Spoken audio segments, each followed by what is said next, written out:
December 8th, 1941, 0847 hours, Imperial Japanese Navy Headquarters, Tokyo. The reconnaissance photographs are still warm from the developer's chemicals when they slide across Admiral Isoroku Yamamoto's desk.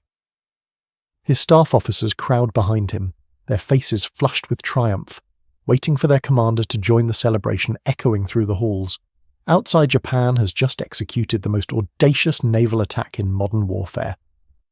Pearl Harbor is burning. America's Pacific Fleet lies shattered in the Hawaiian mud. Yamamoto doesn't smile. His fingers move slowly across the glossy prints, and with each image his expression hardens into something his officers have never seen before. Not anger, not disappointment, but something far more chilling: recognition. The kind that comes when you realize you've made a mistake you cannot undo.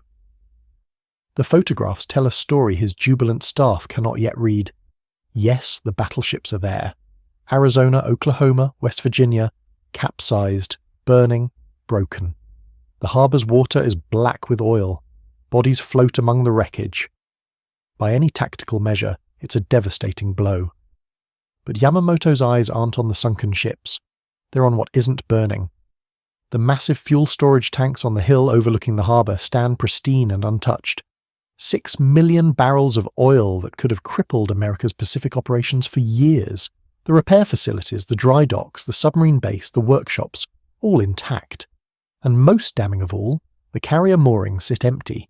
Enterprise, Lexington, Saratoga, America's 3 fleet carriers were at sea during the attack, hunting uselessly in the wrong waters, but very much alive.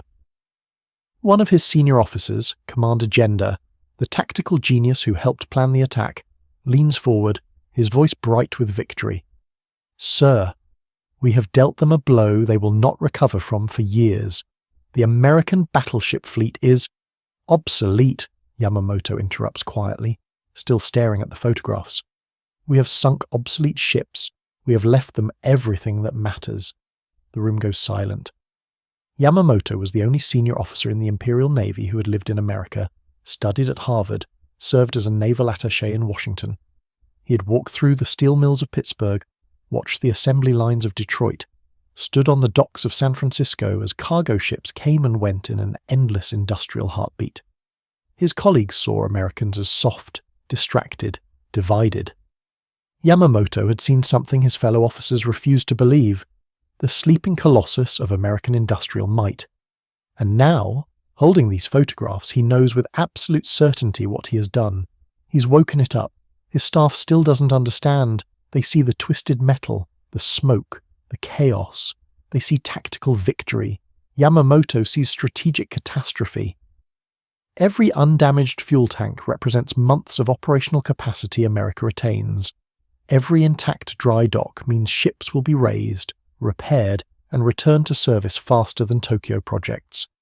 Every missing carrier represents a sword still hanging over Japan's head, waiting to fall, but it's more than that.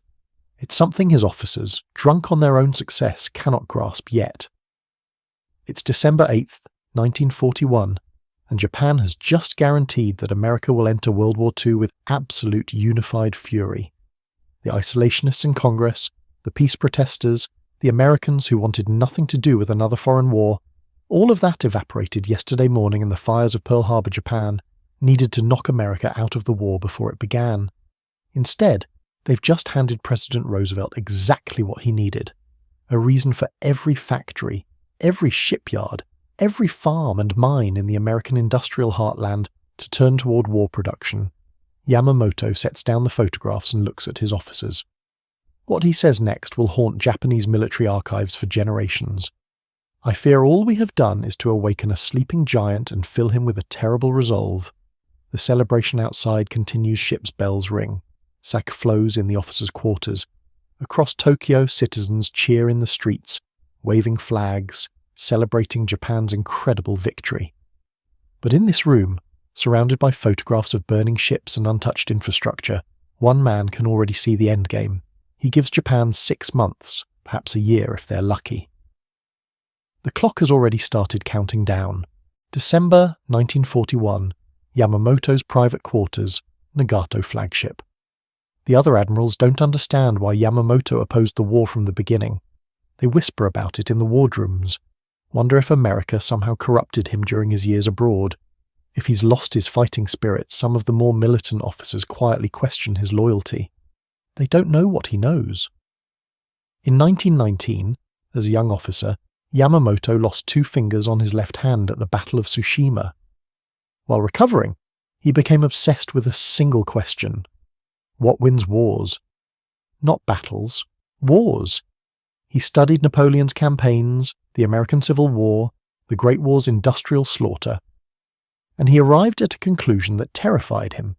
Modern wars aren't won by courage or tactics or even superior strategy.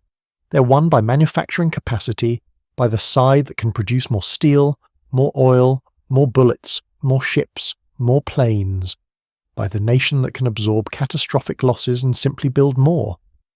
When Yamamoto lived in America in the 1920s and again in the 1930s, he didn't spend his time at diplomatic parties. He visited factories. He watched Ford's River Rouge plant produce a complete automobile every 49 seconds. He toured Boeing's facilities and saw how American industrial processes could be scaled up indefinitely. He stood in oil fields in Texas that produced more petroleum in a day than Japan produced in a month. He did the math, and the math was terrifying. America's steel production, 75 million tons per year. Japan's 7 million. America's oil production, 182 million barrels per year. Japan's domestic production, barely 2 million. The rest stolen from conquered territories in a fragile supply chain, vulnerable to submarine warfare, America's industrial workforce, 32 million. Japan's, 6 million. The numbers weren't even close. Yamamoto presented these figures to the Naval General Staff in 1940, when the militant faction was pushing for war with America. He told them Japan couldn't win, not wouldn't, couldn't. The mathematics made it impossible. In a short war, Japan might seize territory, win battles, even sink fleets. But in a long war, the kind that modern industrial powers fight, Japan would be buried under an avalanche of American production. The militants called him a defeatist Prince Konoe. The Prime Minister who opposed war called him the only honest man in the room. Yamamoto made one final prediction that day in 1940. If ordered to fight, I can run wild for 6 months or a year. After that, I have utterly no confidence. No one listened. Now it's 1941, and Yamamoto is alone in his quarters aboard the Nagato, Japan's flagship battleship. The celebration from Pearl Harbor has finally died down. His officers have returned to their duties. The sake bottles have been cleared away, and in the silence, Yamamoto opens a locked drawer in his desk and removes a folder he's kept hidden from his staff. Inside are production estimates from American newspapers and industrial reports he collected during his time in Washington. He's updated them based on the latest intelligence. Intelligence his own staff dismisses as American propaganda because the numbers seem impossibly high. Current American fleet carrier count, 3. Projected American carrier construction by end of 1943, 27. Current American battleship count in Pacific, 8 operational projected new battleship construction by 1944, 10 Iowa-class and South Dakota-class ships, each more powerful than anything Japan has afloat aircraft production. America is currently building 2,000 military aircraft per month. By 1944, projected capacity, 8,000 per month. Japan's current production, 425 per month maximum projected capacity even with total mobilization, 1,200 per month. He moves to pilot training rates. America, with its vast population and established civilian aviation industry, can produce 30,000 trained pilots per year. Japan, with its smaller population and fewer resources, can produce perhaps 5,000. And that's assuming the training pipeline isn't disrupted by losses. Yamamoto closes the folder. These aren't estimates, they're prophecies. America will lose some battles early while its industrial machine spins up. But once it reaches full production, once those factories start pouring out ships and planes faster than Japan can sink them, the war becomes a mathematical certainty, a slow, grinding, inevitable defeat. And Pearl Harbor hasn't delayed that awakening. It's accelerated it. Every American who was reluctant about entering the war is now demanding vengeance. Every factory that was producing tractors yesterday will be producing tanks tomorrow. Every shipyard building cargo vessels will pivot to warships. Roosevelt now has the political mandate to mobilize the entire American economy for total war. Yamamoto thinks about the untouched fuel depots at Pearl Harbor. His pilots could have destroyed them, should have destroyed them. A third wave attack was planned, but Nagumo, the carrier task force commander, got cautious. He saw the American ships burning and called it a victory. He pulled back before the job was finished. That cautiousness will cost Japan everything, because those fuel tanks mean the American Pacific Fleet can operate from Pearl Harbor for years without resupply.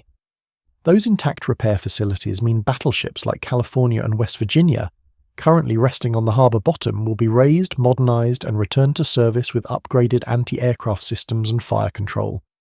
And those 3 missing carriers are out there somewhere, hunting, learning, preparing for a fight Japan cannot afford. Yamamoto knows something else his staff doesn't want to hear. Pearl Harbor's greatest failure wasn't tactical, it was psychological. Japan needed America to negotiate, to accept Japan's conquests in China and Southeast Asia as fait accompli, to agree to a peace that left Japan's empire intact.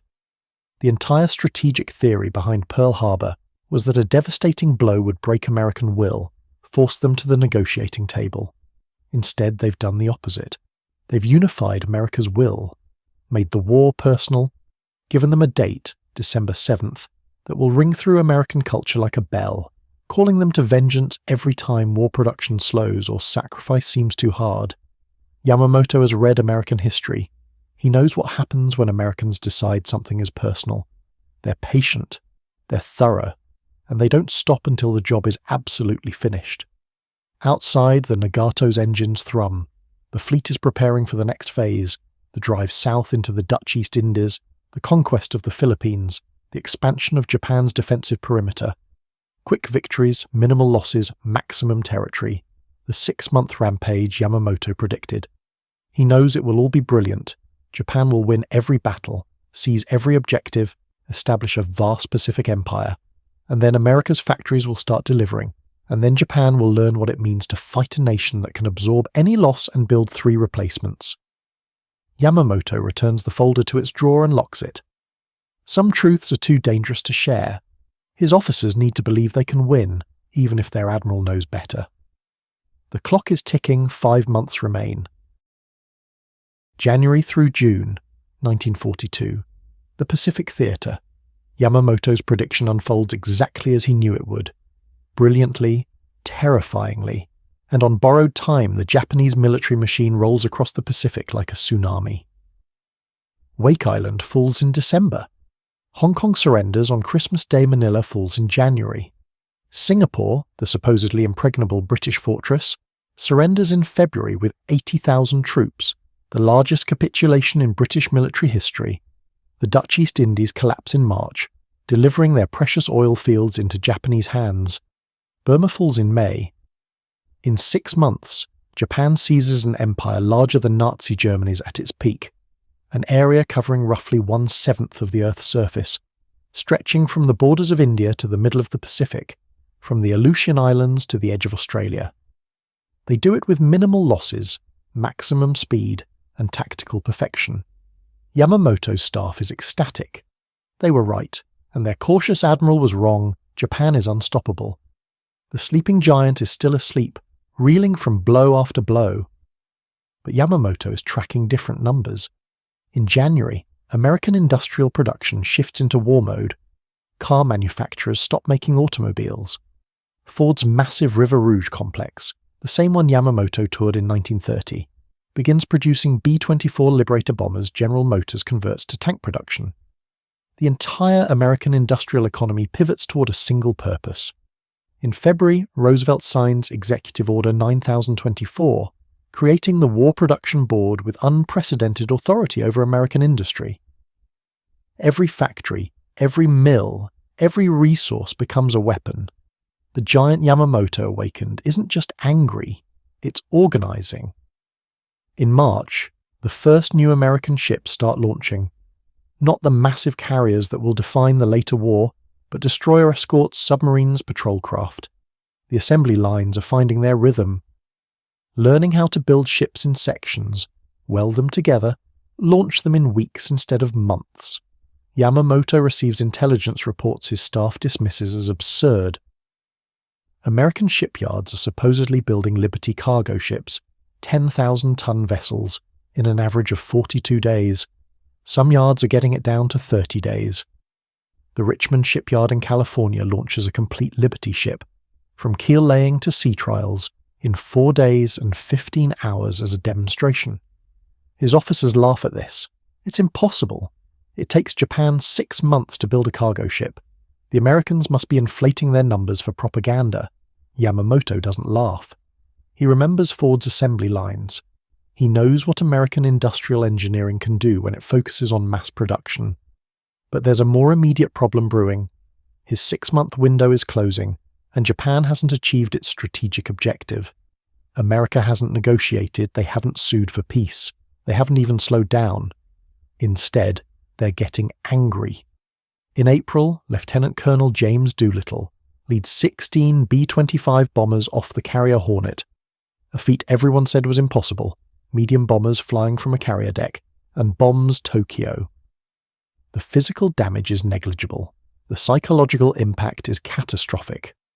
Japan's military leaders promised the emperor the homeland would never be touched. Doolittle just proved them wrong. Yamamoto knows what this means. The American carriers are still out there, still operational, still dangerous, and they're getting bolder. Worse, the intelligence reports coming from his own submarines trouble him deeply. They're spotting American ships everywhere, not the old battleships from Pearl Harbor, new construction. Destroyers with manufacturing dates from February and March, already at sea, already operational. The American industrial machine isn't spinning up. It's already running. May 1942. The Battle of the Coral Sea, history's first carrier battle where the ships never see each other, fought entirely with aircraft. It's technically a tactical victory for Japan. The American carrier Lexington sinks. The Yorktown limps away damaged. But strategically, it's a draw. Japan's drive toward Port Moresby has turned back. More troubling to Yamamoto, Japan loses 77 aircraft and, more critically, 77 trained pilots that take 2 years to train properly. Pilots Japan cannot quickly replace. America loses 66 aircraft. Aircraft they're already replacing on the assembly lines. New pilots are graduating from training programs in Florida, Texas, California every week. Not as skilled as Japan's veterans yet, but adequate. And there are thousands of them. The math Yamamoto feared is beginning. June 1942, the 6th month. Yamamoto's window is closing. He makes a decision. One final offensive. One massive battle that will destroy America's carrier fleet, give Japan the breathing room it needs, force negotiations before American production reaches critical mass. He chooses Midway Atoll, a tiny speck of sand and coral, 1,300 miles northwest of Hawaii. He'll draw out the American carriers, destroy them with overwhelming force, and give Japan the victory that makes peace possible. His staff loves the plan. 4 fleet carriers, Akagi, Keiga, Soryu, Hiryu, the veterans of Pearl Harbor, hundreds of the world's best naval pilots supporting battleships including Yamamoto's own flagship, Yamato, the largest battleship ever built. Over 200 ships in total, the largest naval armada Japan has ever assembled. Against this, intelligence suggests America can muster perhaps 2 carriers, maybe 3, if they somehow repair Yorktown in time. Japan has overwhelming superiority. Yamamoto approves the operation, but he's troubled by something he can't quite articulate. The Americans have been reading their mail, cracking their codes, he's almost certain of it. The way American ships appear in unexpected places, the way they avoid traps, the way they show up exactly where they shouldn't be. His staff dismisses this. Japanese codes are unbreakable. The Americans are just getting lucky. But Yamamoto remembers something from his time in America. He visited their universities, met their mathematicians. Americans are good at puzzles. Really good. They have jazz musicians and crossword enthusiasts and a culture that treats problem-solving as entertainment. It's not impossible that they've broken Japanese codes. If they have, then Midway isn't a trap for the Americans. It's a trap for Japan. June 4th, 1942, approaches Yamamoto's 6-month window is about to close. The battle that will determine the Pacific War is about to begin, and thousands of miles away, in a basement in Hawaii, American cryptanalysts led by Commander Joseph Rochefort are reading every Japanese transmission, tracking every ship movement, predicting exactly where Yamamoto's fleet will be. The sleeping giant isn't just awake, it's learned to read Japanese. Yamamoto stands on Yamato's bridge as his fleet steams toward Midway. He's fought brilliantly for 6 months, won every battle, seized a vast empire, but deep down, he knows the truth his staff refuses to see. The 6 months are over. June 4th, 1942, 04:30 hours, 240 miles northwest of Midway Atoll. The 4 Japanese carriers, Akagi, Kaiga, Soryu, Hiryu, steam in perfect formation through calm seas under a scattered cloud deck. On their flight decks, crews prepare the first strike wave against Midway. 108 aircraft, fighters, dive bombers, torpedo bombers, the same types that devastated Pearl Harbor. The same crews, many of them, who flew that mission. Vice Admiral Chuichi Nagumo, commanding the carrier strike force from Akagi's bridge, feels confident his scout planes are searching the ocean to the east. No American carriers detected. Just as intelligence predicted, Midway is defended only by land-based aircraft. This will be another textbook victory. But 200 miles to his northeast, 3 American carriers are closing in. Enterprise, Hornet and Yorktown, the latter, patched together in an impossible 72 hours at Pearl Harbor. Her hull still warm from the welders' torches, technically unfit for combat, but absolutely critical for this battle. The Americans know exactly where Nagumo is. They've been reading his mail for weeks. At 05:34 hours, a PBY Catalina scout plane spots the Japanese fleet. The report crackles through to the American carriers. Enemy carriers. The hunt is on. What happens over the next 7 hours will validate everything Yamamoto feared. Not because of Japanese tactical failures, though there are several, but because it demonstrates the fundamental truth he tried to make his colleagues understand. America can afford to make mistakes Japan cannot. The first American strikes are disasters. Hornet's torpedo bombers attack without fighter cover. All 15 aircraft are shot down, not one torpedo hits. Enterprise's torpedo squadron follows. 14 planes lost, no hits. Yorktown's torpedo bombers, 12 of 13 destroyed. In 90 minutes, America loses 41 aircraft and 109 men and inflicts 0 damage on the Japanese fleet. By any measure, this should be a crushing Japanese victory. Nagumo's fighters have slaughtered the American attackers. His carriers are intact. He's preparing a devastating counterstrike that will find and destroy the American carriers, but Yamamoto's mathematics are already working against them. Those 41 lost American aircraft, they're being replaced right now in factories in Long Beach, San Diego, Buffalo. The pilots' training schools in Pensacola and Corpus Christi have 200 more graduating this month. America can afford this loss. It's terrible, tragic, but not strategically significant. What happens next is, at 10:20 hours, while Nagumo's carriers are rearming their aircraft, bombs off, torpedoes on, torpedoes off, bombs back on, a fatal indecision, 3 squadrons of American dive bombers arrive overhead almost simultaneously, purely by accident. Enterprise's dauntless bombers, led by Lieutenant Commander Wade McCluskey, dive on Kaga and Akagi. Yorktown's bombers hit Soryu. The attacks last 6 minutes. In those 6 minutes, 3 Japanese fleet carriers, the heart of the Pearl Harbor strike force, are transformed into burning wrecks. Bombs penetrate flight decks where armed and fueled aircraft are parked. Secondary explosions rip through the ships. Aviation fuel ignites torpedo warheads cook-off. Within hours, all 3 will sink. Hiryu, the 4th carrier, escapes initially. She launches a counterstrike that finds and cripples Yorktown. For a moment, it looks like Japan might salvage something from the disaster, but at 1700 hours, American dive bombers from Enterprise find Hiryu more bombs, more fires. By evening, she too is mortally wounded. 4 Japanese fleet carriers sunk, 307 aircraft destroyed, 3,057 men killed, most devastating of all. Over 100 of Japan's most experienced carrier pilots dead or in the water. Pilots with 5 years of training, combat experience over China, veterans of Pearl Harbor irreplaceable. America loses Yorktown, finally sunk by a Japanese submarine while under tow, and 147 aircraft. 307 men dead. replaceable. Aboard Yamato, steaming too far behind the carriers to intervene, Yamamoto receives the reports in silence. His staff urges a night surface action, bring the battleships in, use their massive guns to finish the Americans. But Yamamoto knows better. The American carriers have withdrawn. A surface action would accomplish nothing except waste more lives. At 02:55 hours on June 5th, Yamamoto orders the retreat. His officers are stunned.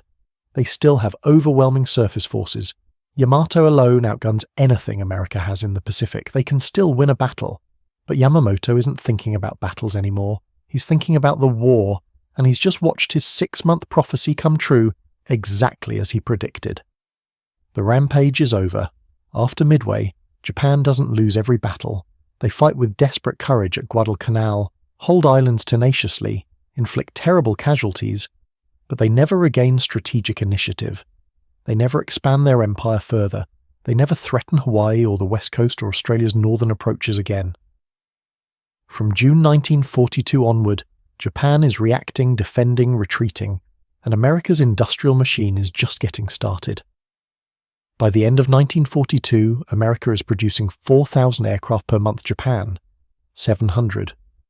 American shipyards launch 8 escort carriers in December alone. Japan launches 1 fleet carrier that entire year. The Essex-class fleet carriers, each one larger, faster and more capable than anything Japan has, start rolling off American slipways like cars on an assembly line. Yamamoto returns to his quarters aboard Yamato after ordering the retreat. His staff is processing the tactical details, how the attack was coordinated, how the defenses failed, how the scout planes missed the American carriers until too late. They're focused on the battle. Yamamoto is thinking about the math. 4 carriers lost. America has 3 left in the Pacific, but 24 under construction. Japan has 6 fleet carriers remaining in the entire navy. And it takes 2 years to build a new one. If the shipyards aren't bombed, if the steel is available, if the trained workers exist. 100 veteran pilots lost at Midway. Japan's pre-war training program produced 100 carrier-qualified pilots per year. America's current pilot production, 30,000 per year and expanding. Not as good yet, but they don't need to be. There are so many of them. He opens his lock drawer again. The production estimates, the numbers he's been tracking since Pearl Harbor. He makes new calculations based on post-Midway realities. At current American production rates, by mid-1943, the US Navy will have more carriers in the Pacific than Japan has in its entire fleet. By 1944, America will have more carriers than Japan has destroyers. By 1945, he doesn't finish the calculation. The conclusion is too grim. Japan is now fighting a war of attrition against an enemy that can build ships faster than Japan can sink them, train pilots faster than Japan can shoot them down, and produce weapons faster than Japan can destroy them. The sleeping giant is fully awake now. And it's not just angry, it's industrialized. Yamamoto picks up his brush and writes a letter to an old friend, a rare moment of candor. A military man can scarcely pride himself on having smitten a sleeping enemy. In fact, to have it pointed out is more a matter of shame. He doesn't mention the rest, the 6 months he predicted, the window that just closed, the mathematical certainty of defeat now staring Japan in the face. Some truths are too terrible even for private correspondence. Outside, Yamato's engines push the fleet away from Midway, away from the burning carriers, back toward Japan retreating, for the first time, but not the last. August 1942 through April 1943, the Pacific War becomes mathematical, Guadalcanal. A miserable speck of jungle in the Solomon Islands that most Japanese officers had never heard of before August 7th, when 11,000 US Marines land and seize its half-built airfield. It should be a minor skirmish, a quick counterattack, push the Americans back into the sea, resume the Empire's defensive perimeter. Instead, it becomes a 6-month meat grinder that proves everything Yamamoto feared. Japan throws everything at Guadalcanal: troops, ships, aircraft, supplies. They fight with incredible courage. At sea, they win tactical victories: Savo Island, Cape Esperance, Santa Cruz. Japanese torpedoes are superior. Their night fighting tactics are brilliant, their naval gunnery is superb, and they're losing.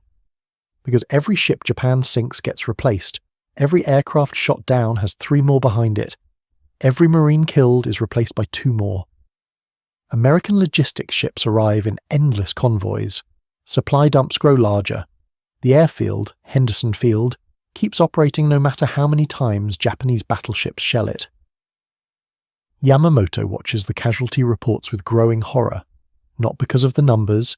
Japan loses approximately 31,000 troops on Guadalcanal, America loses 7,100, but because of what those numbers mean strategically, Japan has 6 million men under arms total, spread across an empire from Burma to the Central Pacific. America has already mobilized 12 million and is heading towards 16 million. By 1945, Japan loses 600 aircraft over Guadalcanal. America loses 420. But America is producing 15 aircraft for every one Japan builds. The arithmetic is relentless. Worse, Japan is losing something irreplaceable: expertise. At the Battle of Santa Cruz in October 1942, Japan sinks the carrier Hornet, a significant tactical victory. But Japan loses 148 aircraft in the battle. More critically, it loses the veteran pilots flying them. Early war Japanese pilots were extraordinary. They trained for 2 years before assignment to combat units. They had 700 hours of flight time. They were artists in the cockpit. The Zero fighter pilots could make their aircraft dance, dogfight with a precision that terrified American aviators. But by late 1942, Japan's training pipeline is collapsing under the weight of losses. Training time gets cut to 18 months, then 12 months, then 9 flight hours drop to 500, then 300, then 200. New pilots arrive at combat units barely able to land on carriers. They get shot down in their first or second missions. American pilots in late 1942 have perhaps 300 hours of training, not as good as Japan's pre-war veterans, but adequate, and there are thousands of them and they're getting better while Japan's are getting worse. Yamamoto sees the trend lines and they're terrifying. Meanwhile, the American industrial machine has found its rhythm. The numbers coming across Yamamoto's desk from intelligence reports read like fever dreams. December 1942. America launches 9 escort carriers, 4 fleet carriers under construction. Japan launches 0 carriers, 2 under construction. January 1943. American aircraft production reaches 5,400 planes per month. Japan produces 870 February 1943.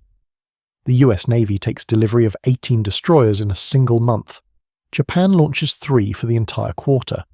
Liberty cargo ships, the supposedly impossible vessels his staff laughed at, are now being built in an average of 39 days. America launches 140 of them in the first quarter of 1943 alone. Japan's entire merchant fleet is 6 million tons. America will build 8 million tons of shipping in 1943. The numbers aren't just superior, they're absurd, impossible, yet they keep coming true. And then there are the submarines. Yamamoto understood that Japan's empire depended entirely on shipping oil from the Dutch East Indies, rubber from Indochina, iron from Malaya, food from Thailand. Everything had to move by sea across thousands of miles of ocean. The entire strategic logic of Japan's expansion was to create a resource-rich empire that could sustain a long war. American submarines are making that impossible. In 1942, American subs sink 180 Japanese merchant ships, roughly 1 million tons of shipping. The losses hurt, but Japan can absorb them, barely. But American submarine production is accelerating. The fleet boat program, Gato-class and Balao-class submarines, is producing 3 to 4 boats per month. By early 1943, American subs are hunting in wolf packs, interdicting the shipping lanes between Japan and its conquered territories. February 1943, 25 Japanese merchant ships sunk March, 31 ships. April, 29 ships. Japan is building perhaps 5 merchant ships per month. The math is simple and catastrophic. Japan is losing its merchant fleet 6 times faster than it can replace it. The oil from the Dutch East Indies isn't reaching Japanese refineries. The iron ore isn't reaching steel mills. The food isn't reaching cities. The empire is beginning to starve. Yamamoto receives a report in March 1943 that makes his blood cold. Fuel oil reserves in Japan have dropped to 8.4 million barrels, enough for roughly 4 months of normal operations. The fleet, Japan's pride, is being rationed. Training exercises are cancelled to conserve fuel. New pilots can't get enough flight time because there isn't enough aviation gasoline. Meanwhile, America's fuel reserves are effectively unlimited. That untouched tank farm at Pearl Harbor, the one Yamamoto's staff failed to destroy, is now supporting the entire Pacific Fleet's operations. American ships refuel at sea from fleet oilers in a logistics dance Japan cannot match. And the carriers are coming. USS Essex, first of her class, commissioned December 1942, bigger than Japan's Shokaku class. Faster, more aircraft, better damage control, better radar. And behind her, 10 more Essex-class carriers under construction. With 9 more ordered, by mid-1943, America will have 11 fleet carriers operational in the Pacific. Japan will have 6, and 3 of those are smaller, slower ships from earlier decades. The pilot quality gap is widening too. American pilots are now training on better tactics, informed by combat experience. They're learning to use their aircraft's strengths, the Hellcat's ruggedness, the Corsair's speed and firepower, to negate the Zero's maneuverability. They're fighting in formations, covering each other, using radio discipline and radar guidance. Japanese pilots are increasingly flying alone, out of fuel, out of spare parts, out of experienced instructors to teach them April 1943. Yamamoto makes a decision that will seal his fate. He plans an inspection tour of frontline positions in the Solomon Islands. His staff objects. It's dangerous. American fighters operate in the area. The transport aircraft will be vulnerable. But Yamamoto insists. He needs to see the front lines himself, needs to boost morale among troops who are beginning to understand they're losing. The inspection schedule is transmitted by radio, encrypted in a Japanese naval code designated JN25. A code that American cryptanalysts broke 18 months ago, at Station Hypo in Pearl Harbor, the same basement where analysts decoded Midway's location before that battle. Codebreakers decrypt the message detailing Yamamoto's exact itinerary: departure time, route, arrival time, aircraft type. The information goes up the chain to Admiral Chester Nimitz, commander of the Pacific Fleet, then to Navy Secretary Frank Knox, then to President Roosevelt himself. Roosevelt's decision takes less than 10 seconds. Get Yamamoto. The sleeping giant Yamamoto awakened isn't just building ships and planes anymore, it's hunting the man who started it all. April 18th, 1943, 0600 hours, Rabaul Air Base, New Britain. Admiral Isoroku Yamamoto boards a Mitsubishi G4M. Betty bomber converted for transport, ducking his head to clear the fuselage door. He's dressed in an immaculate green uniform, his samurai sword at his side. A formality for an inspection tour, but also a symbol. The sword belonged to his father Yamamoto, never travels without it. His chief of staff, Vice Admiral Matomi Ugaki, boards a second Betty bomber behind him. Standard security protocol: never put all senior officers in one aircraft. 60 fighters will escort them, elite pilots from the 204th Air Group. The flight to Balal Airfield in the Shortland Islands will take 2 hours and 40 minutes, much of it over open water controlled by Japanese forces. It should be routine. At Guadalcanal's Fighter Strip 1, 18 P-38 Lightning fighters have been waiting since dawn. Their pilots received the mission brief yesterday afternoon in a tent that was immediately sealed. No one leaves. No one talks. The orders came from the top: intercept and destroy Yamamoto's aircraft. Time on target, 0935 hours. Location, 35 miles from Balale, over the coast of Bougainville. The intelligence is perfect. Too perfect. The P-38 pilots don't know their commanders have been reading Japanese codes for 18 months. They just know this is the mission of the war. Major John Mitchell leads the strike. He's planned the route meticulously. A 435-mile dogleg over open ocean at wave-top altitude to avoid Japanese radar. Time to intercept Yamamoto's flight exactly where intelligence says it will be no radio communication. Absolute radio silence. One chance to get this right. The P-38's launch at 0725 hours. Yamamoto's Betty takes off from Rabaul at 0610, exactly on schedule. The mathematics of war are about to become personal. Mitchell's formation screams across the Solomon Sea at 50 feet, so low the prop wash kicks up spray. 18 fighters burning fuel at combat settings, threading through tropical rainstorms, navigating by dead reckoning and Mitchell's wristwatch. No GPS, no satellites, just math, timing, and hope that intelligence got it right. At 0934 hours, 1 minute ahead of schedule, Mitchell's pilots spot 2 Betty bombers and 6 Zero escorts approaching Bougainville's coast, exactly where they're supposed to be. Captain Thomas Lanfear and Lieutenant Rex Barber break from the formation, climbing to intercept. The other 16 P-38s engage the Zeros in a wild dogfight designed to pull the escorts away from the bombers. Yamamoto's pilot sees the P-38s and pushes the Betty into a dive, heading for the jungle canopy. The aircraft wasn't designed for evasive maneuvers. It's a level bomber pressed into transport service, heavy and wallowing. But the pilot is trying everything. He's dodging, weaving, diving toward the trees where the P-38's speed advantage becomes a liability. Lanfear closes from above and behind. He fires a long burst from 1,000 feet. The .50 caliber rounds and 20mm cannon shells tear into the Betty's tail section, walk up the fuselage, blow chunks of aluminum and fabric into the slipstream. Yamamoto's aircraft shudders. Black smoke pours from the right engine. The Betty's dive steepens, no longer controlled but falling. It clips the jungle canopy and cartwheels into the trees, disintegrating in a fireball of aviation fuel and ammunition. The time is 0943 hours. Yamamoto, architect of Pearl Harbor, prophet of Japan's defeat, the man who knew from the beginning how this war would end, dies in the jungle of Bougainville Island, 11 months and 11 days after the Battle of Midway proved him right.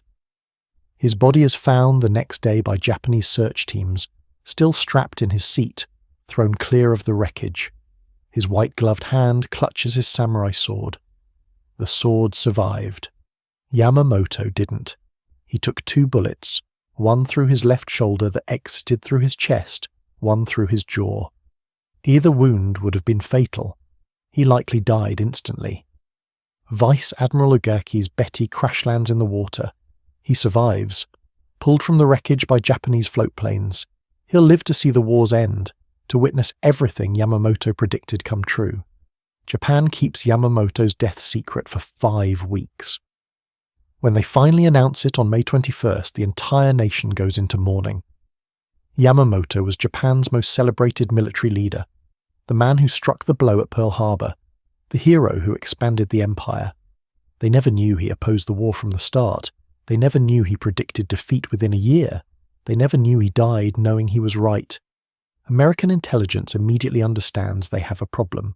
If Japan realizes their codes are broken, they'll change them, and America will lose its greatest strategic advantage in the Pacific. The codebreakers, the analysts, the intelligence officers who made Yamamoto's interception possible, all of them become invisible. The official story becomes long-range patrol spotted the aircraft by chance, lucky timing, aggressive fighter pilots. The truth, that America read Japan's mail and hunted their greatest admiral like an animal, stays classified for decades. But on American ships across the Pacific, when word spreads that Yamamoto is dead, sailors and Marines who survived Pearl Harbor allow themselves a moment of grim satisfaction. The man who planned the attack that killed 2,403 Americans died in a burning aircraft over enemy jungle. Revenge is a dish best served with .50 caliber rounds at 350 miles per hour, yet Yamamoto's death changes nothing strategically. His predictions don't die with him. The mathematics he understood so clearly continue their relentless progression. May 1943. America launches 3 more Essex-class carriers. Japan launches 0. June 1943. American aircraft production hits 7,200 planes per month. Japan manages 1,100. July 1943. American submarines sink 47 Japanese merchant ships. Japan's oil imports drop to 60% of requirements. The empire is being strangled by numbers Yamamoto calculated 3 years earlier. His death removes the only senior Japanese officer who truly understood what Japan was fighting. The militants who pushed for war, who ignored his warnings, who believed spirit and courage could overcome industrial capacity, they're still in charge, and they're leading Japan exactly where Yamamoto knew it would end, into the jaws of American industrial annihilation. At Yamamoto's state funeral in Tokyo on June 5th, exactly 1 year after Midway, 1 million Japanese line the streets to mourn the Emperor grants him a posthumous promotion to Fleet Admiral. His ashes are buried with full military honours. His locked drawer aboard the Nagato, containing the production estimates and mathematical predictions he kept hidden from his staff, is quietly emptied, and the documents destroyed. Some truths are too demoralising for a nation still fighting. But in Washington, in the basement at Pearl Harbor, in the code-breaking stations and intelligence centres, analysts who never met Yamamoto understand they've killed the only man in Japan's military leadership who saw clearly. The sleeping giant isn't just awake anymore. It's become an industrial colossus, and it's only getting started. 28 months remain until Japan's surrender. 28 months of the arithmetic of annihilation Yamamoto predicted playing out exactly as he knew it would. Summer 1943 through summer 1944. The prophecy becomes avalanche. Without Yamamoto, Japan's naval leadership fractures into factions. The cautious admirals who understood logistics are sidelined. The militants who believe in decisive battle, in samurai spirit overcoming material disadvantage, take control. They plan Operation Waigo, Operation RO, the defense of the Marianas, grand strategies built on assumptions that evaporate on contact with American industrial reality. They're fighting the war Yamamoto knew couldn't be won. November 1943. Tarawa Atoll. The Americans land 18,000 Marines against 4,500 Japanese defenders on a coral speck 2 miles long. Japan's troops fight with suicidal courage. They kill 1,000 Marines, wound 2,000 more. They hold for 76 hours of close-quarters slaughter before the last defenders are overrun. It's a Pyrrhic victory for America. The casualties are shocking, the newsreels horrifying. But Japan loses something more fundamental. 4,500 trained soldiers, and absolute proof that fortified islands can't stop the American advance.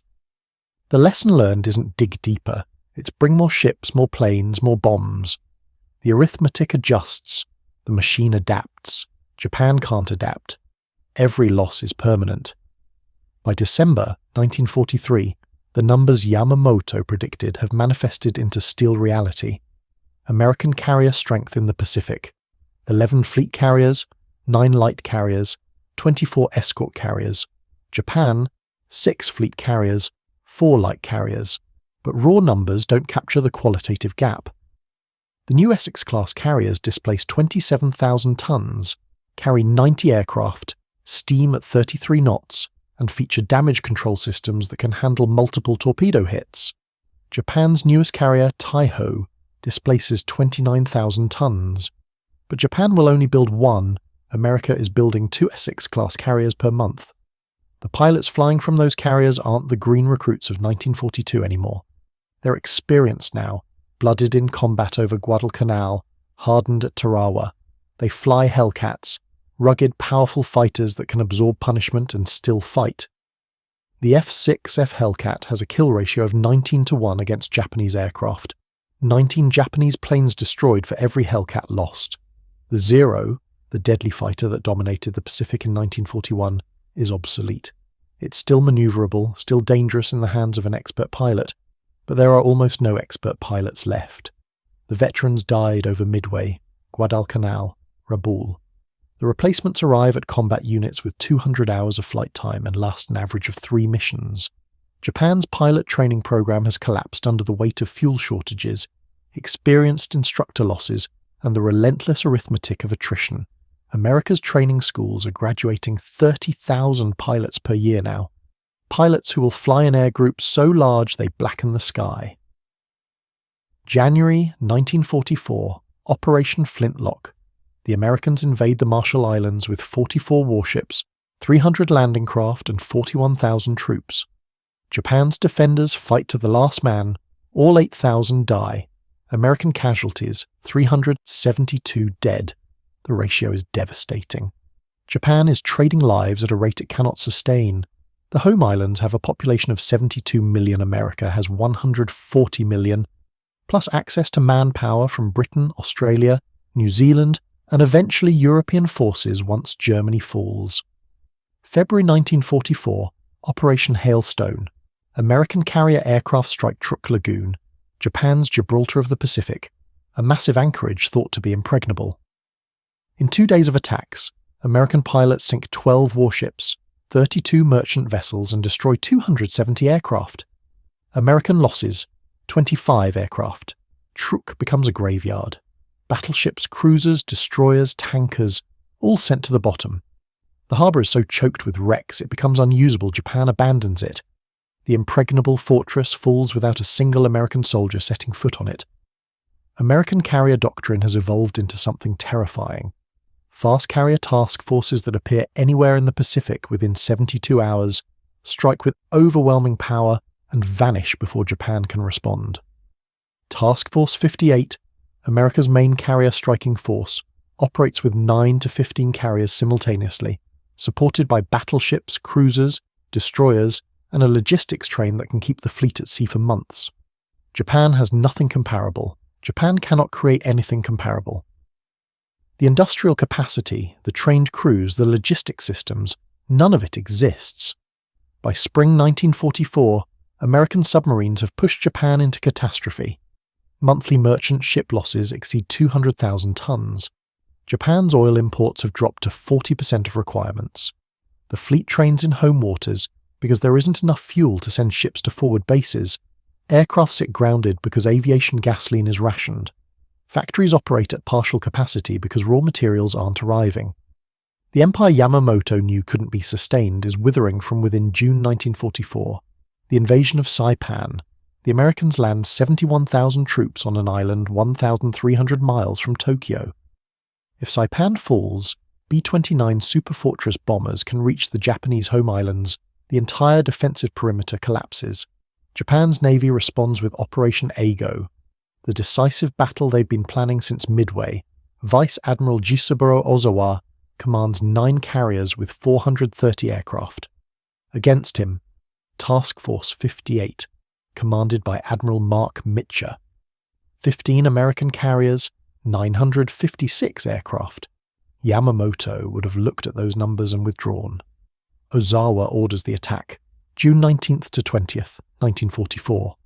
The Battle of the Philippine Sea. American pilots call it the Great Marianas Turkey Shoot. Japan launches 4 massive airstrikes. American radar spots them 60 miles out.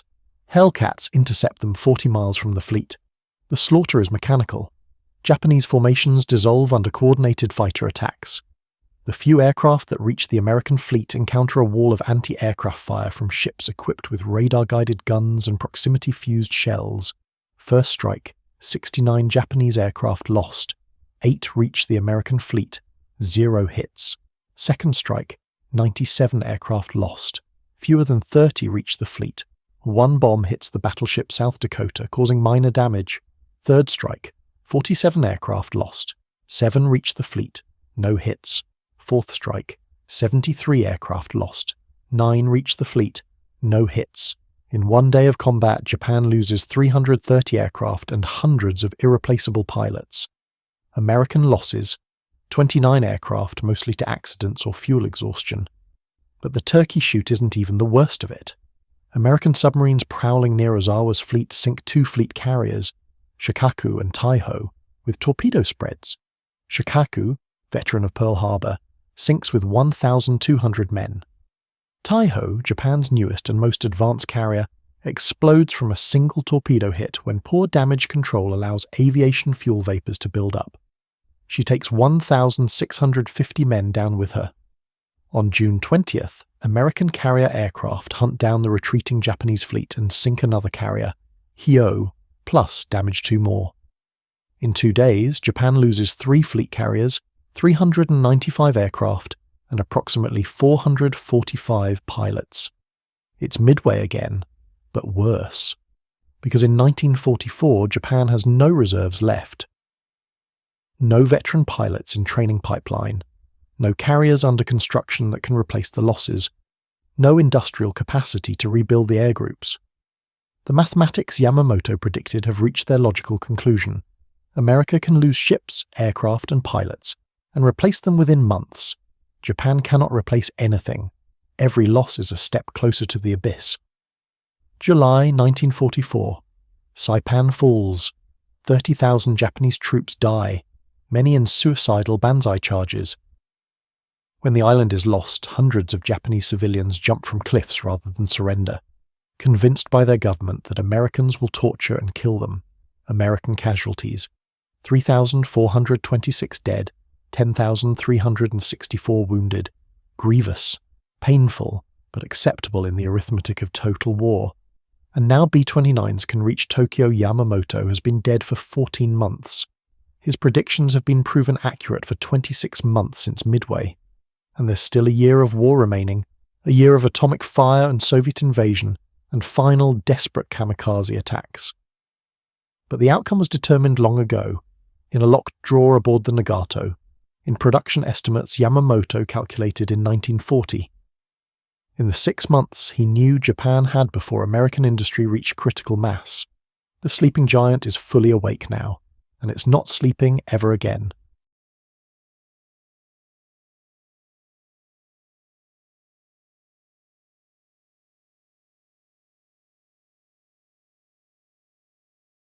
October 1944 through August 1945, the final mathematics. By autumn 1944, Japan's admirals understand they're not fighting to win anymore. They're fighting to make the invasion of Japan so costly that America will negotiate terms short of unconditional surrender. It's a desperate hope built on wishful thinking, but it's all they have left. October 23rd to 26th, 1944. The Battle of Leyte Gulf. The largest naval battle in history. Japan commits everything. 4 carriers, 9 battleships, 20 cruisers, 35 destroyers. It's the entire operational fleet scraped together from bases across the shrinking empire, burning fuel reserves Japan doesn't have for an operation that cannot succeed. Admiral Takeo Kurita commands the center force, the super battleships Yamato and Musashi, each displacing 72,000 tons with 18-inch guns that can fire a shell 26 miles. These are the ships Japan built to achieve decisive battle, to destroy enemy fleets in one apocalyptic engagement. They're obsolete. Yamamoto knew it in 1941. Now everyone else learns it. American carrier aircraft swarm Kurita's force as it transits the Philippine Sea. Wave after wave of dive bombers and torpedo planes. Musashi, the unsinkable battleship, absorbs 19 torpedo hits and 17 bomb hits before capsizing and sinking. Over 1,000 men die with her. Yamato survives. But the lesson is clear. Battleships without air cover are just expensive coffins. The battle spreads across 100,000 square miles of ocean. Japan's carriers, used as decoys because they have almost no aircraft left, are methodically destroyed. Zuikaku, last surviving carrier from Pearl Harbor, goes down with 843 men. 3 light carriers follow. At Samar Island, Japan's center force stumbles into an American escort carrier group, the weakest possible naval formation designed for ground support, not fleet action. By all logic, Japan's battleships should annihilate them. Instead, the American destroyers and destroyer escorts charge the Japanese battleships in suicidal torpedo runs. They're outgunned, outranged, outmatched. Several are sunk, but they fight with such ferocity, generate such chaos that Kurita loses his nerve and withdraws. He has no aircraft for reconnaissance, no radar, no clear picture of what he's facing. His communications are disrupted. And after 3 years of watching American industrial might materialize from thin air, he's psychologically broken. He assumes overwhelming American reinforcements are coming, because they always come, and retreats. When the Battle of Leyte Gulf ends, Japan has lost 4 carriers, 3 battleships, 10 cruisers, and 9 destroyers. It's the death of the Imperial Japanese Navy as a fighting force. The ships that remain are trapped in port, unable to sortie for lack of fuel, unable to defend themselves because there are no aircraft, no pilots, no ammunition to spare. America loses 1 light carrier, 2 escort carriers, 3 destroyers, painful losses, replaceable losses. The arithmetic doesn't lie, but Japan has 1 weapon left. one final expression of the spirit over matter philosophy Yamamoto always knew would fail. Kamikaze divine wind, suicide attacks, pilots deliberately crashing explosive-laden aircraft into American ships. It's born from desperation, from fuel shortages that prevent extensive training, from a pilot corps so depleted that one-way missions are the only way to guarantee hitting targets. The first organized kamikaze attacks strike during Leyte Gulf. They sink one escort carrier, damage several others. The tactic shocks Americans. The deliberate, calculated suicide seems alien, horrifying, fanatical. But mathematically, it's just another losing proposition. A kamikaze pilot can attack once. An American pilot can fly 50 missions, 100 missions, return each time to rearm and strike again. Japan is trading irreplaceable pilots for repairable ships. The kamikazes kill 4,900 American sailors in the war's final months, a terrible toll, but they sink fewer than 50 ships, most of them destroyers and escorts. No fleet carriers, no battleships, nothing that changes the strategic picture. For every kamikaze that hits a target, 10 are shot down by anti-aircraft fire that gets more sophisticated every week. Radar-guided guns, proximity-fused shells that explode near aircraft, shredding them with shrapnel, combat air patrols that intercept the suicide planes before they reach the fleet. The arithmetic adjusts, the machine adapts. Again, March 1945, the invasion of Okinawa, 350 miles from Japan's home islands. 180,000 American troops land against 77,000 Japanese defenders. The battle becomes an 82-day nightmare. Japan fights from caves and tunnels. Kamikazes strike the fleet offshore in waves of 300 to 400 aircraft. The Americans suffer 12,000 dead, 50,000 wounded, their highest casualties of the Pacific War. But Okinawa falls. And now the home islands are within invasion range. Yamamoto's 6-month prophecy from 1941 has stretched to 45 months. But the end he predicted is arriving. By summer 1945, B-29 bombers from Saipan, Tinian and Guam are burning Japan's cities one by one: Tokyo, Osaka, Nagoya, Kobe, fire bombing raids that kill hundreds of thousands. Japan's air defences are negligible. The fighters that rise to intercept are flown by pilots with 50 hours of training, firing ammunition that's often defective because quality control has collapsed. American bombers fly in formations of 500 aircraft, protected by P-51 Mustang fighters with drop tanks that allow them to escort all the way to targets and back. Japan can mount perhaps 20 interceptors against these raids. The mathematics are absurd. The submarine blockade is complete. Japan's merchant fleet is effectively extinct oil imports, 5% of 1941 levels. Food imports, almost zero. Civilians are starving. Factories have shut down. The government issues bamboo spears to the population and promises 1 million casualties defending the homeland. Yamamoto saw this. He saw it in 1940 when he did the calculations.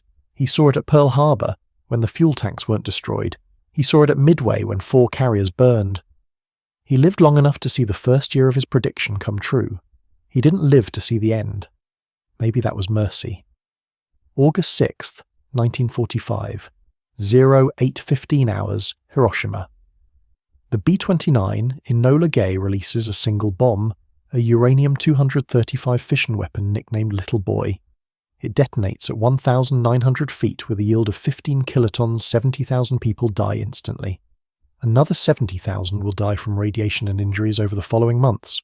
August 9th, 1945, 11:02 hours, Nagasaki. Another B-29, another bomb. Fat Man, a plutonium implosion device. 21 kilotons, 40,000 immediate deaths, another 40,000 to follow. These weapons represent the ultimate expression of what Yamamoto feared: American industrial and scientific capacity turned toward war. The Manhattan Project cost $2 billion, equivalent to Japan's entire 1941 military budget. It employed 130,000 people. It consumed resources Japan couldn't even imagine possessing. The atomic bombs are horrific. They're also, in the brutal arithmetic of 1945, logical Operation Downfall, the planned invasion of Japan, projects American casualties of 250,000 to 1 million, Japanese casualties of 5 to 10 million, The bombs kill 200,000. They end the war. Yamamoto would have understood the mathematics even as he hated the result. August 15th, 1945. Emperor Hirohito's voice crackles over radio receivers across Japan, the first time most citizens have heard him speak. His announcement is couched in formal language, but the message is clear. Japan surrenders. The war Yamamoto opposed from the beginning, predicted would be lost within a year of Pearl Harbor, has ended in exactly the catastrophic defeat he foresaw. Japan's cities are ruins. Its fleet is at the bottom of the Pacific. Its empire is gone. Its people are starving. 2 cities have been vaporized by weapons Japan couldn't comprehend, let alone counter September 2nd, 1945, Tokyo Bay. Representatives of the Japanese government board the battleship USS Missouri to sign the surrender documents. The Missouri flies. Admiral William Halsey's flag. Halsey, who commanded carriers in the Pacific throughout the war, who led the raids that proved Yamamoto right, who personified American industrial fury. On the Missouri's deck, mounted in a place of honor, is a flag. The 31-star American flag that Commodore Matthew Perry flew when he first sailed into Tokyo Bay in 1853 and forced Japan to open to the West. The symbolism is intentional. America has come full circle, and it's brought industrial modernity as a weapon. In the crowd of observers stands Admiral Ugaki, Yamamoto's chief of staff who survived the shoot-down over Bougainville.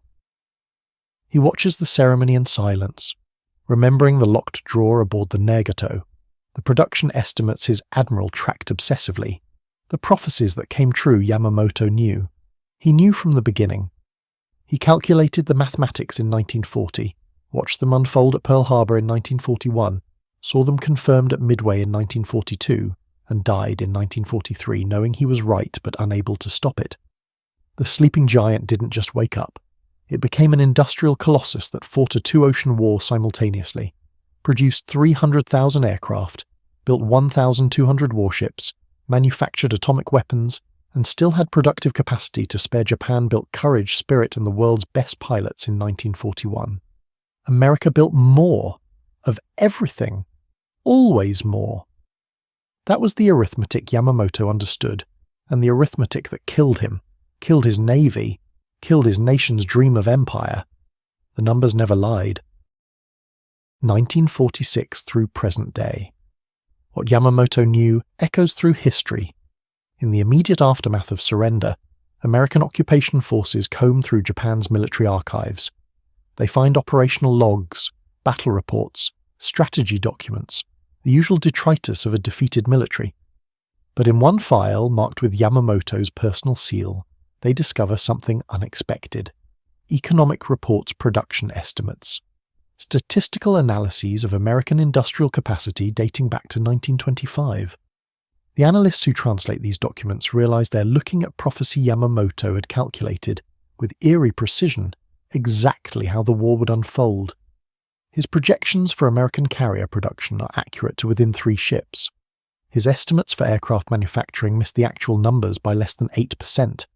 He predicted the submarine campaign would cripple Japan's merchant fleet within 2 years. It happened in 20 months. One memo, dated November 1941, 1 month before Pearl Harbor, is particularly chilling. In it, Yamamoto writes to a colleague, "Should hostilities break out between Japan and the United States, it would not be enough that we take Guam and the Philippines, nor even Hawaii and San Francisco. To make victory certain, we would have to march into Washington and dictate the terms of peace in the White House. I wonder if our politicians have confidence as to the final outcome and are prepared to make the necessary sacrifices." He knew. He always knew. But here's what haunts historians. Yamamoto executed Pearl Harbor brilliantly, even though he predicted its strategic failure. He planned Midway's operation, even though his private calculations showed Japan couldn't win an attrition war. He fought with excellence while knowing the fight was mathematically lost. Why? The answer is found in Japan's military culture of 1941. Officers didn't refuse orders. They didn't resign in protest. The path of honor was obedience, even when obedience led to national catastrophe. Yamamoto could predict defeat, he couldn't prevent it. His tragedy wasn't that he was wrong, it's that he was right, and no one who mattered would listen. the militants who pushed for war, General Tojo, Admiral Nagano, and the ultranationalists who believed spirit could overcome steel, they survived. Yamamoto Tojo was executed as a war criminal in 1948, but not before testifying at the Tokyo trials. When prosecutors asked why Japan attacked America despite the industrial disparity, Tojo gave answers about national honor, strategic necessity, Western encirclement. He never mentioned Yamamoto's calculations. He never admitted the math was always against them. To do so would invalidate the entire premise of the war. Admit the deaths of 3 million Japanese and millions more across Asia were mathematically predictable from the start. Some truths remain too terrible even in defeat. Admiral Ugaki, who survived the war, kept a diary. In his final entries from August 1945, he writes, "Admiral Yamamoto told us we had 6 months. We had exactly what he promised. 6 months of victories. Everything after that was borrowed time, purchased with blood we couldn't afford to spend. I watched him track the numbers, watched his face grow more grave with each report. He knew. He always knew." On August 15th, 1945, hours after the Emperor's surrender broadcast, Ugaki donned his dress uniform, strapped on his sword, and flew a final kamikaze mission against American ships off Okinawa. His plane was shot down. He died believing perhaps that he was joining Yamamoto, the admiral who saw the future and couldn't change it. The strategic lessons from Yamamoto's story echo through every military academy today. At Annapolis, at West Point, at military colleges worldwide, his calculations are taught as case studies in industrial warfare. His famous quote, "I fear all we have done is to awaken a sleeping giant and fill him with a terrible resolve," appears in every textbook about the Pacific War. But there's a deeper lesson military historians struggle with. Yamamoto represents the ultimate failure of expertise. He had the data, he did the analysis, he presented his findings to decision-makers. And none of it mattered because the decision-makers chose to believe ideology over arithmetic, spirit over statistics, hope over calculation. Japan's 1941 leadership looked at Yamamoto's numbers and essentially replied, "Yes, but our pilots are better trained. Yes, but our torpedoes are superior. Yes, but American workers are lazy. Yes, but Americans lack fighting spirit." Every "yes, but" was an evasion. Every exception they claimed was wishful thinking. The math didn't care about pilot training or torpedo technology or cultural stereotypes. The math simply multiplied resources by production rates and gave an answer. Japan loses. Modern economists study Yamamoto's calculations and find them remarkably sophisticated. He understood comparative industrial advantage decades before it became standard economic theory. He grasped that modern warfare is fundamentally about manufacturing capacity, that wars between industrial nations become contests of production, logistics, and resource management. He saw war as an equation. His colleagues saw it as an epic. That difference killed 3 million of his countrymen. Today, at Yasukuni Shrine in Tokyo, the controversial memorial where Japan's war dead are enshrined, Yamamoto's name appears among the honoured visitors' leave offerings, bow in respect. Some see him as a hero who executed Pearl Harbor. Others, more thoughtfully, see him as a tragic figure who predicted disaster and was ignored. In Hiroshima, a different memorial stands. The Peace Memorial Museum displays photographs of the atomic bombing, artifacts from victims, testimonies from survivors. In one exhibit, there's a timeline of the war showing the industrial production numbers, American versus Japanese, year by year. The graphs look like Yamamoto's private estimates. The conclusion is the same: inevitable defeat. A plaque nearby asks visitors to reflect on the futility of wars that cannot be won. It doesn't mention Yamamoto by name, it doesn't need to. His ghost haunts every number on that chart. In America, Yamamoto exists in popular memory as the villain of Pearl Harbor, the man who orchestrated a sneak attack that killed 2,403 Americans. Most Americans don't know he opposed the war. They don't know about his Harvard education, his time studying American industry, his dire predictions. They know the sleeping giant quote. They don't know it was prophecy, but military professionals know. Every American naval officer learns Yamamoto's story as a warning. Never underestimate your enemy's industrial capacity.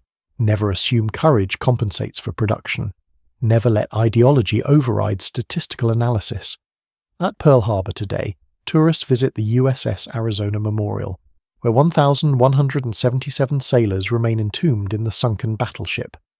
The memorial is beautiful and solemn, a white structure spanning the ship's hull, built directly over the wreckage.